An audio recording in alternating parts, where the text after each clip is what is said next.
You've never experienced a feeling quite like this, where suppressed desires suddenly erupt even when you least expect it. Samantha, a widow living in solitude and silence, is unexpectedly swept up in a whirlwind of emotions when her stepson returns after 2 years abroad. Benjamin isn't the same child she once knew.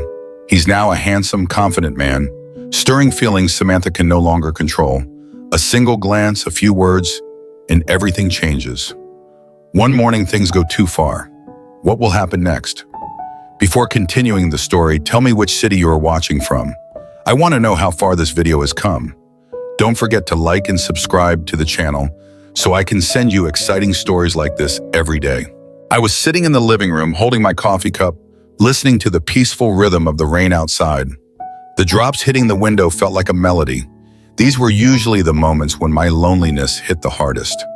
Matthew often traveled, and I was left alone in this big, quiet house. But today was different. My stepson Benjamin had come back. He'd been studying software engineering abroad for 2 years, and now he was finally home. His return stirred something inside me. I couldn't exactly put my finger on it, but I knew I was feeling some kind of complicated excitement. When I heard footsteps coming from the hallway, I tightened my grip on my coffee. "Samantha," he called. His voice carried the energy of being 21. But there was also this calm, confident tone to it. "I'm here, Benjamin. Welcome back, Amrinan," I said, trying to make sure my voice didn't tremble. When Benjamin walked in, I noticed he looked so different. His black t-shirt fit him perfectly, emphasizing his strong, athletic build. His hair was short and neat, and his facial features were sharper, more mature. But what really got to me was the confidence in his eyes. This new version of him both surprised and made me unconsciously take a deep breath. Don't forget to subscribe to my channel so that I can share more fascinating, true stories. Watch this video till the end because the story is going to be incredibly interesting. I used to see myself as strong and independent. Life had thrown a lot at me after becoming a widow at a young age, but I'd gotten through it and started a new life with Matthew. Still, there was always this emptiness inside me, a space filled with unspoken longing and desire, hidden deep within me. Benjamin's return was bringing those suppressed feelings to the surface. I hadn't expected it to affect me this much. Every time I looked at him, memories of quiet moments where I longed for the past would pop up in my mind. Benjamin sat down on the couch and looked at me. "I can't even explain how much I've missed this house," he said, setting his coffee cup aside. "Everything is still the same, but at the same time, it feels different. Or maybe it's me who's changed. Please pause for 2 seconds. Please don't forget to like this video and subscribe to the channel. Your support is a great inspiration and encouragement for us. Thank you very much." I smiled, but it was a smile mixed with the sadness of remembering the past. 2 years can change a lot. "It's crazy to see how much that shy kid has grown up," I said, making sure not to stare at him too long, then turned my attention back to my coffee. It was impossible not to notice the sparkle in Benjamin's eyes. He smiled slightly and said, "But you haven't changed, still the same graceful Samantha." His words made me feel both proud and a little uneasy. I glanced at him briefly. The expression in his eyes was strong enough to keep me frozen in place. I had a feeling deep down that this could turn into something that would push boundaries. But at that moment, we both silently accepted each other's presence. There was this quiet tension between us, something unsaid. And this was just the beginning. I wanted to do something special for Benjamin's return. So I picked out my favorite dress from the closet, a red wine-colored one that hugged my figure perfectly, stopping just above my knees. I carefully styled my hair, letting it fall over my shoulders, and applied light makeup. As I looked in the mirror for a moment, I imagined I was someone else. Deep down, I knew I'd put all this effort in for Benjamin, but I quickly tried to push that thought away. After all, he was just my stepson, right? When I headed downstairs, Matthew still hadn't come home from work, but Benjamin was there. As soon as his eyes landed on me, I could see the admiration in them. Our eyes met for a moment and headed for the kitchen. Everything had to be perfect for dinner. By the time Matthew got home, the dinner table was set, fancy plates and elegant tablecloth and candlelight. The three of us sat down and the conversation flowed as usual. Matthew was talking about work and Benjamin was telling us about his plans. But without realizing it, I kept shifting my gaze to Benjamin. The way he held his wine glass with those strong hands, the way he smiled slightly while talking. Every little detail had me mesmerized. In the middle of dinner, I got up to grab some more wine. As I pulled the bottle from the fridge and was about to head back to the table, I noticed Benjamin had quietly followed me. He was standing just a step behind me, so close that I could feel his breath on my neck. "Samantha," he whispered. There was warmth, sincerity in his voice. When I turned to look at him, he locked eyes with me. "Thank you for everything. The dinner, the table, the warmth in this house. It's all beautiful."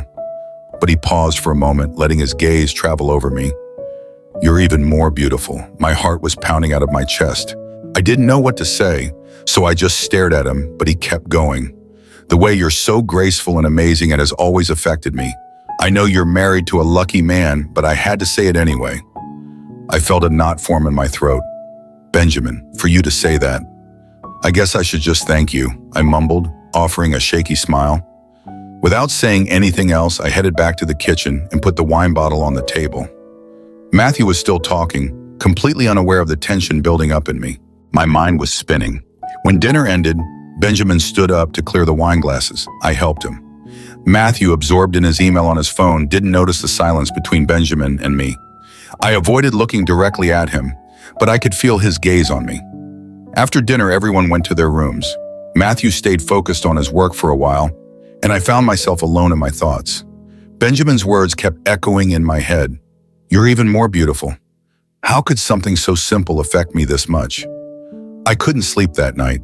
Benjamin's return had stirred up an unexpected storm inside me, and I had no idea where these feelings would take me.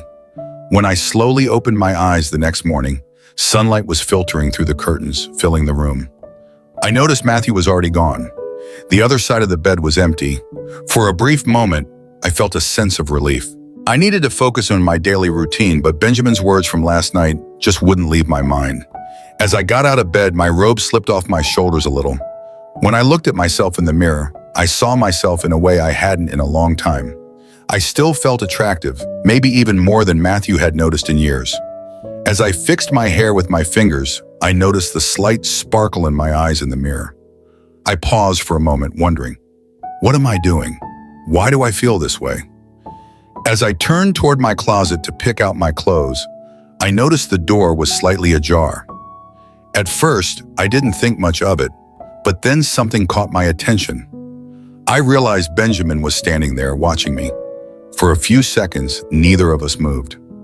I looked at him, my face a mix of surprise and embarrassment. He, on the other hand, tried to look away like a kid caught in the act. "Benjamin," I said, my voice a mix of shock and curiosity. "I'm sorry," he mumbled. Slowly, he turned his eyes back to me, his face a little flushed. "I couldn't take my eyes off you.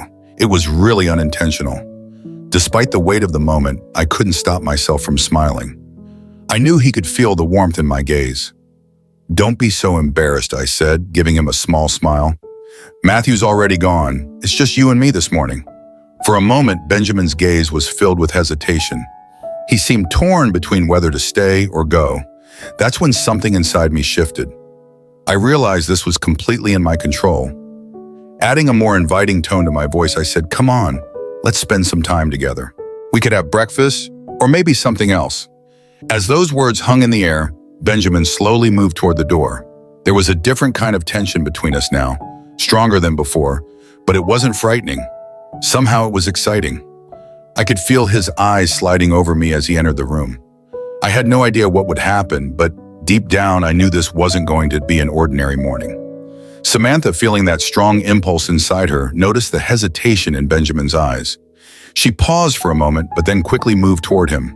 Reaching out, she lightly grasped his arm, gently guiding him toward the bed. Despite his confused expression, she said calmly and confidently, "Come on, let's sit for a few minutes. We have things to talk about." Benjamin, still unsure, looked at her, but Samantha gently nudged him to sit on the bed. She joined him there. The space between them was shrinking, and the electricity between them grew more intense. Samantha could feel every movement of her body. Something inside her was breaking, and there was no turning back now. "Benjamin," she said, her voice soft and deep, "I'm not just watching you. I'm feeling you too. Do you understand? Benjamin tilted his head slightly, his eyes full of complex emotions. It was hard to tell exactly what he was feeling, but Samantha's words had a strong impact on him. He nodded, but without speaking, he realized how meaningful it felt to sit so close to her. Samantha closed her eyes and took a deep breath. Now was the time to experience this moment. The emotions building up in both of them were becoming clearer with every passing second, and Samantha wasn't just going to sit quietly, she was going to do much more. I gently pushed her down on the bed and kissed her passionately while she was on top of me. "I never expected this," she whispered, as she looked up at me with eyes full of surprise and excitement, her hands gripping my hips tightly. "Me neither," I replied in a low, inviting voice, "but it feels too good to stop this now." As our kiss continued, I could feel him responding to my every touch. My hand slowly slid under his shirt, feeling his warm skin as I explored his muscular stomach. He let out a soft moan and the sound sent shivers down my back. "Samantha, you are incredible," he murmured. He pulled me closer to him as he ran his hands down my back. I expressed the trust I felt for him, my voice filled with desire. "Then let's not waste any time," he said, and grabbed the hem of my silk dressing gown and opened it. I held my breath at the sensation of this sudden opening. "You are so beautiful, sweetheart," he said, kissing my neck, lighting a fire inside me. He ran his hands over my body, seducing me with every touch. His warmth stimulated every nerve bending, and his kisses on my neck created wave after wave of pleasure. I arched my back slightly as a soft moan escaped my lips. With newfound courage, I wanted more and guided him. Please comment number 1 so that I can know that you liked the video and subscribe to our channel. Your support is a great inspiration and encouragement for us. Thank you very much. A few hours later, when the wave of passion between us started to fade, we found ourselves comfortably wrapped up in each other. We could still feel each other's warmth, taking deep breaths to calm each other down. I could feel the chaos inside me, but at the same time, being close to Benjamin, feeling every move of his body, gave me some kind of peace. My mind was still echoing with the sounds of that moment, caught between the echoes of the past and the uncertainty of what was to come. After a while, Benjamin got up and quietly headed to the bathroom. As my eyes slowly moved around the dark corners of the room, a storm was raging in my mind. What had I done? How right was it? I felt so different, but there was also a fear in those feelings. Should Matthew know? Or maybe... At that moment, a voice inside me whispered, maybe it was just a moment. But on the other hand, another voice said, I wanted this, I felt it, and it means something. An hour later, my phone rang. It was Matthew. I held my breath and answered, his usual calm voice bringing me a little comfort. Hey, Samantha, Matthew said, I need to tell you something. I realized I've been neglecting you today. I want to take you out for a romantic dinner tonight. Just the two of us. Relax, share some time together. How does that sound? My hand holding the phone trembled. Matthew's words sounded like such a simple and beautiful offer, but the chaos inside me, while I accepted his invitation, somehow made me feel even more emotionally alone. Did he really deserve this? And what about what happened with Benjamin? I was completely lost in this dilemma. Yeah, Matthew, I said, trying to hide the uncertainty in my voice. I'd love that. It'll be nice spending time with you. When I hung up the phone, all my thoughts collided in my head. I was aware of everything, but at the same time, I felt lost. No matter how good I felt, this chaos inside me was becoming a heavier burden. Matthew's words seemed to offer me some kind of security, a chance for things to fall back into place. But Benjamin, that moment, those touches, those eyes, they had pulled me into another world. A voice inside me told me that everything would fall into place with time. But another voice reminded me that I knew everything now, that everything had changed, and how deep that change was. Matthew and dinner. Maybe tonight I'd close my eyes and believe everything was right. But what about Benjamin? Could I forget the moment I shared with him? I slowly sat up and looked out the window. The sun was setting. Everything was slowly darkening, turning into silence. In that moment, I realized that life was like a cycle. Sometimes it's hard to find balance. Sometimes you walk without knowing where your heart is taking you. Ultimately, Samantha's story serves as a profound reminder of the inevitable conflicts in life. where emotions we've long repressed suddenly ignite, forcing us to face who we truly are. It makes us ask the question, can we live authentically with ourselves when deep desires are buried within? Samantha's journey is not just one of love and attraction, but of self-awareness. Each one of us has unforgettable moments, decisions that could change our entire life. Will she continue to live in this conflict? Or will she choose a different path? Only time will reveal the outcome through her actions and choices. If this story has stirred intense emotions in you, don't forget to subscribe to the channel to continue exploring more gripping, captivating, and dramatic stories like this one. Each story offers new perspectives and unforgettable feelings. Make sure to hit the notification bell so you're always the first to enjoy the next thrilling tale.